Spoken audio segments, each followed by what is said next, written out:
प्रेम प्रेम सब कोई कहे, प्रेम ना चिन्हे कोई, आठ पहर भी ना रहे, प्रेम कहावे सोई।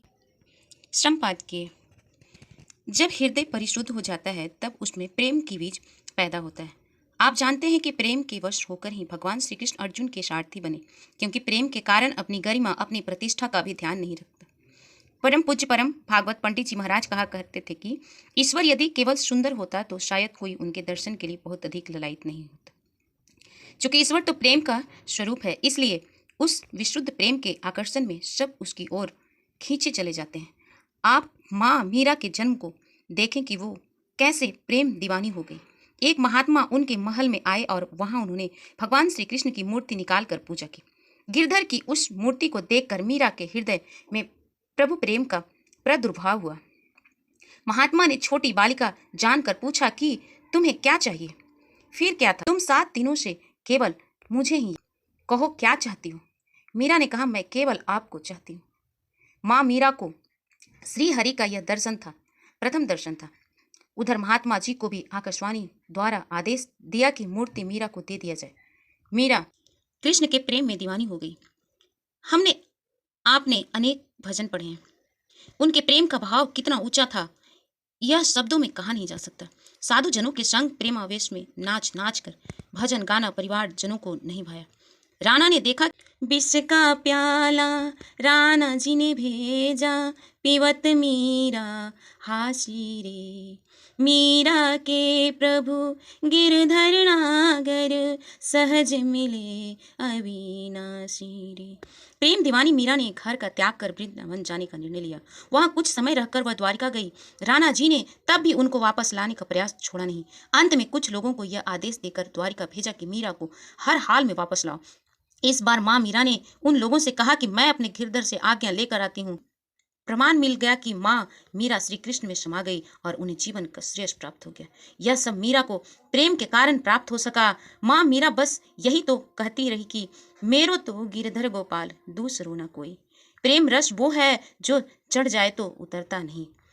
प्रेम प्रेम सब कोई कहे, प्रेम ना चिन्हे कोई, 8 पहर भी ना रहे, प्रेम कहावे सोई। बहुत सारे महात्माओं को देखा है, वो प्रेम के रस में डूब जाते हैं। वास्तव में हृदय के शुद्ध होने के बाद प्रेम बालपन में अनेक लीलाएं की और पांडवों के अश्वमेध यज्ञ के भोज में जूठी पतल भी उठाई, क्योंकि प्रेम के वश में मान प्रतिष्ठा का भी ध्यान नहीं रहता। वास्तव में प्रेम अध्यात्म की सर्वोच्च अवस्था है। प्रेम का अंकुरन हृदय शुद्ध होने और समस्त कामनाएं शांत होने के बाद ही होती है। इसके उदय होने के बाद मान सम्मान सब पीछे रह जाते हैं। प्रेम के बश अर्जुन रथ हाक के भूल गए ठकुराई, सबसे ऊंची प्रेम सगाई। माता मीरा ने अपने गिरधर गोपाल को अपने हृदय में बिठा लिया था। उनके हृदय में अनेक गिरधर के अतिरिक्त और कुछ था ही नहीं। माँ मीरा का परिवार तो उनके प्रतिकूल था ही, अन्य लोग भी तरह तरह की आलोचनाएं की। लोग कहे मीरा भई बावरी, सास कहे कुलनासी रे, मीरा गिरधर हाथ बिकानी, लोग कहे बिगड़ी। माता शबरी के जीवन को देखें। जिस आयु में वह मतंग मुनि के आश्रम आई थी तब वो 8-10 वर्ष की बालिका ही थी। उस समय मतंग मुनि देह त्याग करने का विचार कर चुके थे और सब शिष्यों को बुलाकर बोले कि किसी को कुछ शंका हो, कुछ पूछना हो तो पूछ लो। सब ने अपनी अपनी शंकाओं का समाधान पाया। अंत में बालिका शबरी बोली, गुरुदेव मुझे तो कुछ भी ज्ञान नहीं है, मैं पढ़ना लिखना भी नहीं जानती, अतः आप मुझे केवल यह बताने की कृपा करें कि ईश्वर कैसे मिलेंगे। गुरु मतंग महाराज ने कहा, पुत्री, परमात्मा श्री राम स्वयं ही तुझे दर्शन देने तेरे कुटिया पर आएंगे, अतः तुम यहीं रहकर उनकी प्रतीक्षा करना। जब मतंग मुनि देह त्याग कर चले गए तो कुछ समय बाद सारे शिष्यों ने भी उस आश्रम को छोड़ दिया और अन्यत्र चले गए, किंतु शबरी ने गुरु के वचन को ध्यान में रखकर वही प्रतीक्षा की। यह अवधि इतनी लंबी थी कि प्रतीक्षा करते करते सबरी बूढ़ी हो गई, किंतु गुरु के वचन पर शंका नहीं किया। हम आप सब ने पढ़ा है कि माता सबरी ने भगवान राम को झूठे बेर प्रेम के वश होकर ही तो खिलाए थे। और प्रभु श्री राम भी इसी परम भक्त का प्रेम पाकर धन्य हो गए। सबरी की साधना यही थी कि उसने गुरु को अपने हृदय में धारण कर लिया था।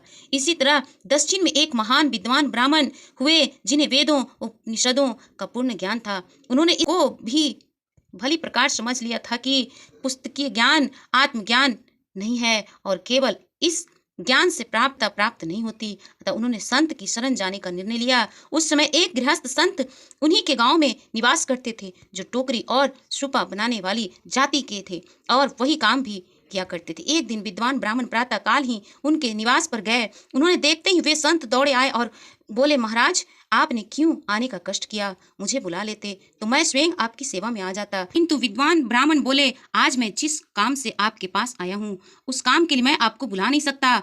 आज तो मुझे ही आना था और आपके हाथों बिना मोल किए बिक जाना है। मैं आपकी शरण आया हूँ, मेरा शिष्यत्व स्वीकार कीजिए, मुझे अपना दास बना लीजिए। संत ने उन्हें हृदय से लगाया और उन्हें स्वीकार किया।